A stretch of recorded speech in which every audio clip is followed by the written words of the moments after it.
Kia ora, everyone. Welcome to the Wellbeing workshop. First, making healthy habits stick. I'm Sharma, and we're joined with Tessa, the health improvement practitioner. Hi, guys. Cool, kia ora. Kia ora everyone, my name's Tessa. I just thought before we start, I'd like to start with an opening just to open the space. So, he honore, he karoria ki te atua. He mangarongo ki te whenua. He whakaro pai I ngā tangata katoa. Hanga a te atua he nāko hou ki roto ki tēnā o mātou. Whakatongia tō wairua tapu, he āwhina, he tohu, ia mātou, he ako hoki I ngā mahi mō tēnei rā. Āmene. Awesome. Thank you, Tessa. So we'll just introduce ourselves and our roles a little bit more. So who are we? So I'm the health coach at Manga Health Centre. I help our patients with managing conditions like diabetes, cholesterol, gout. Could be anything regarding eating healthy, making an exercise plans, even becoming smoke-free or reducing smoking. All our services are free, and you can just call us at the clinic to get an appointment. And I'll let Tessa introduce her role as well. Cool. So kia ora again, everyone.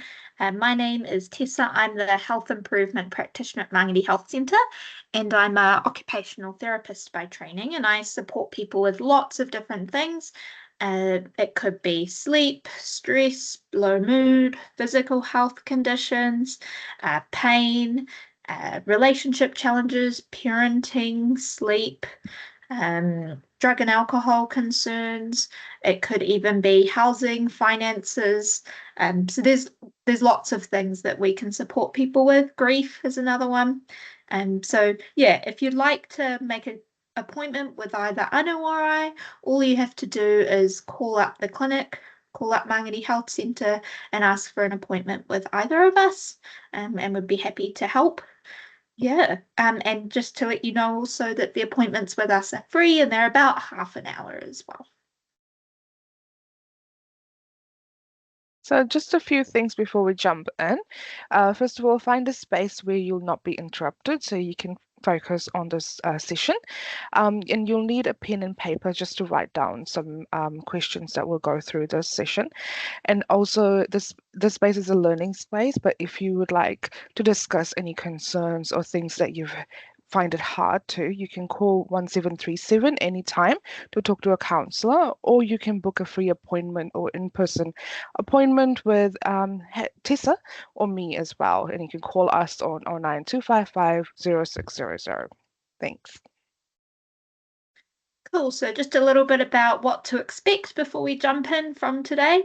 So first we'll be talking about how habits are formed and broken in the brain. Then we'll go into how to connect our actions to our values, taking first steps, addressing some barriers that might arise. We'll ask you for a little bit of feedback at the end that just allows us to continue to gather anonymous data on our service and keep the service free.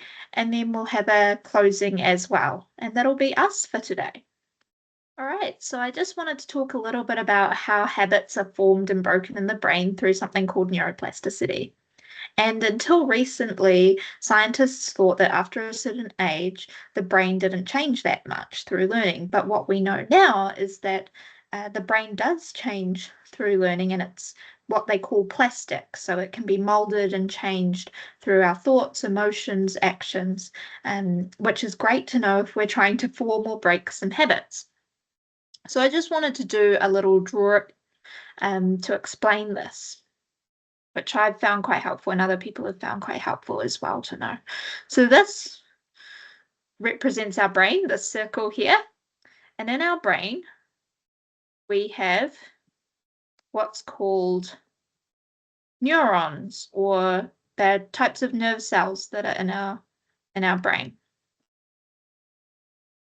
And what happens when we do something is that a connection is formed between two neurons. And the more we do that thing, the stronger that connection gets.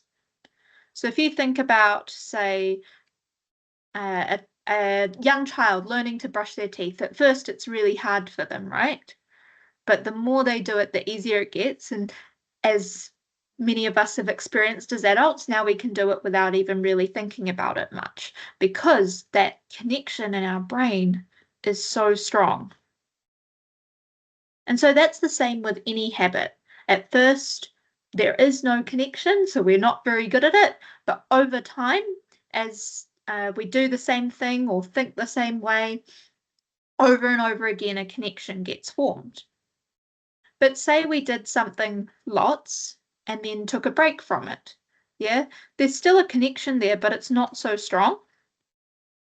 So, for example, if I was used to driving lots and then all of a sudden I stopped driving for a couple of years, getting back in the car, I might need to think a little bit more about how I can get driving again. And so that connection is not as strong, but as I get back to it, the easier it gets. Yeah. So I guess the message here is that we have to have a little bit of compassion when we're first starting something, when we're first, even if we've done something before, say we're getting back into exercise, or we've decided we're going to work on improving our sleep, which we have another workshop on, or whatever it might be. We have to have some compassion, because there's some old habits there that are quite strong that we've created over time. But the good news is that the less we use those old habits that aren't so helpful to us, and the more we use new habits that are helpful to us, our brain changes physically. It's not just in our minds, there are physical changes in our brain, and we can have confidence that over time, with practice and with perseverance and kindness to ourselves as we're learning, that things can change. So this was really encouraging for me when I first learned about this, and it was just something that I thought I would share. Yeah, and I know it's been useful for other people as well. All right, so moving on to identifying the area that you would like to work on around your healthy habits. Yeah, so what I'd like you to do is get your pen and paper that we talked about earlier. Pause the video if you haven't got it already, go grab it. And I would like you to write down one area you would like to work on in your life. So we've got some suggestions here. It could be eating healthy, supporting others, work, relationships, managing a health issue, exercise, self-care, parenting, learning a skill, mood, improving sleep, but there could be other things as well. So I'd like you to pause, write down what is one thing you would like to work on, and then when you're ready, we'll go on to the next slide. All right, so now we're going to talk about how to connect our actions to our values, to what's important to us. So one definition of values, which I think is quite useful, is that values are words that describe how we want to behave in this moment and on an ongoing basis.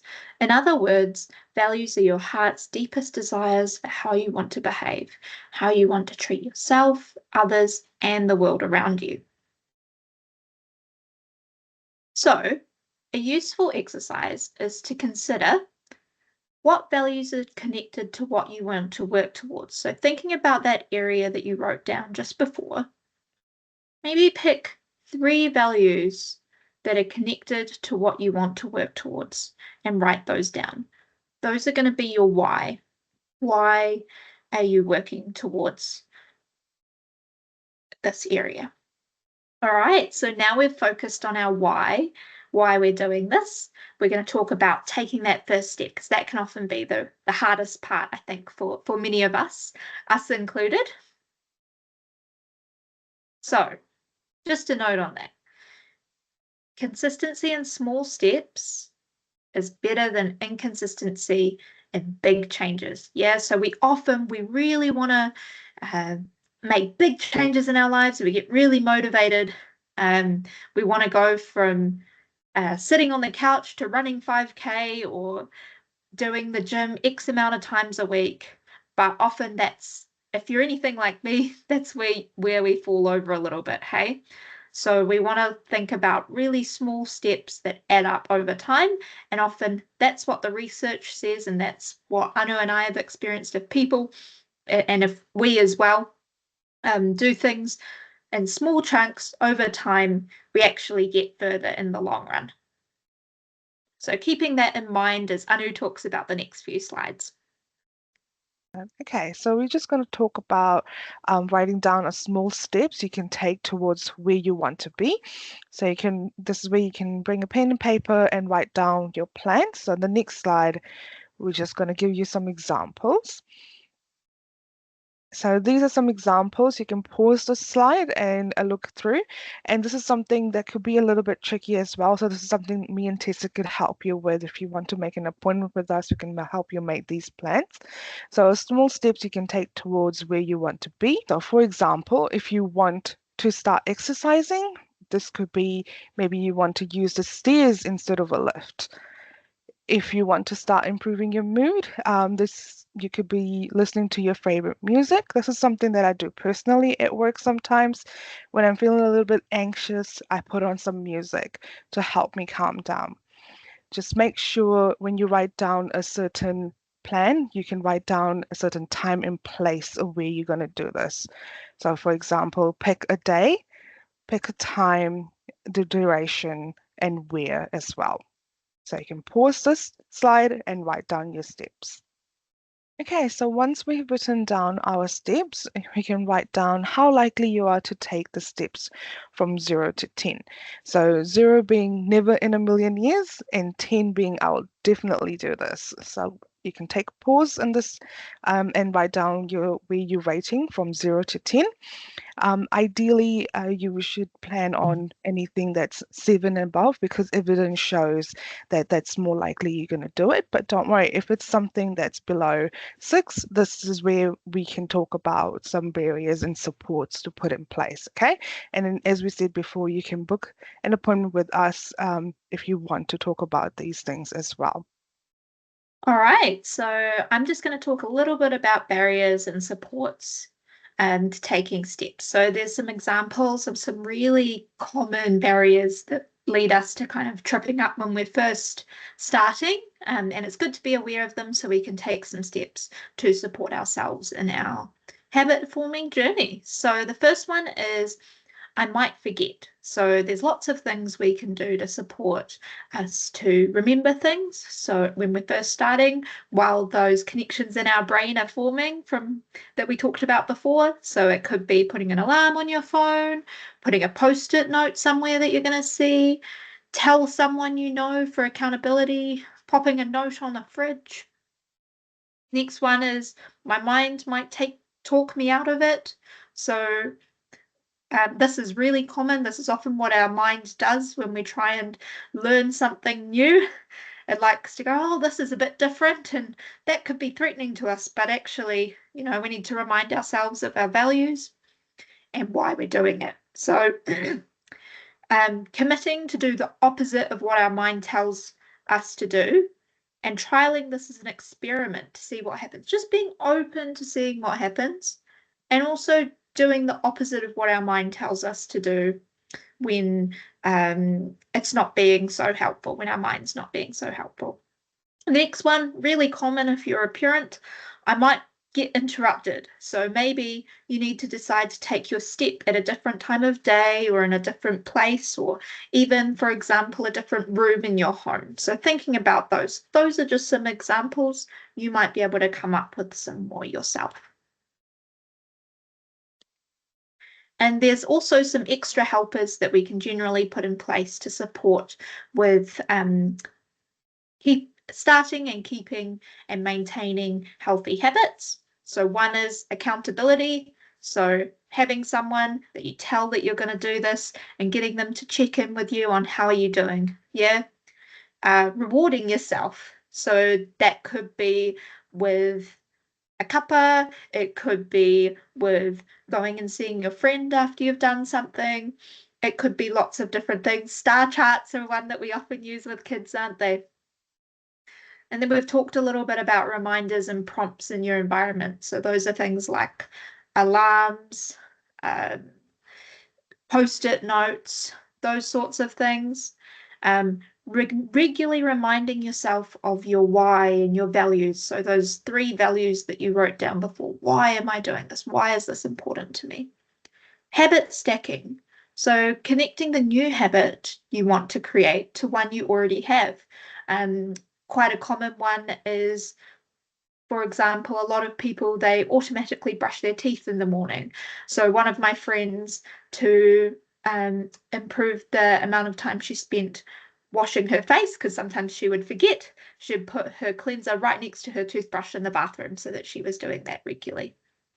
And then habit trackers can be good. So there's lots of different ways we can track habits and progress, but that can be really helpful. So there's lots of apps if you just search habit tracker app, but we can also use a calendar so we can cross off the days we've done something as well. Yeah, so those are hopefully some things that you might find a little bit helpful there. So now I'd like you to pause the video and just write down what might be a barrier to you taking the step that you identified earlier. Okay. And once you've done that, I'd next like you to write down what could support you to take the step. Yeah, what are some helpers that might be helpful?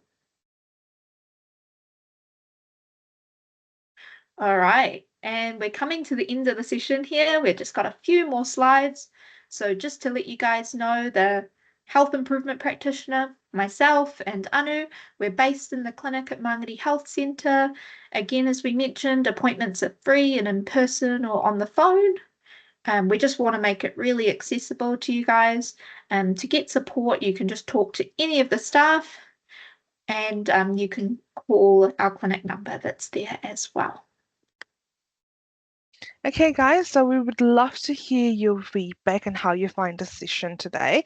If you're able to please complete the questionnaires below this form, your feedback will allow us to make future changes to the workshop and keep these services free. So we really appreciate some feedback from you guys, okay? And I'll pass it on to Tessa to do our closing for today. All right, so for our closing, I thought this was quite fitting, this whakatauki. He pai ake te iti i te kore. A little is better than none. Kia ora.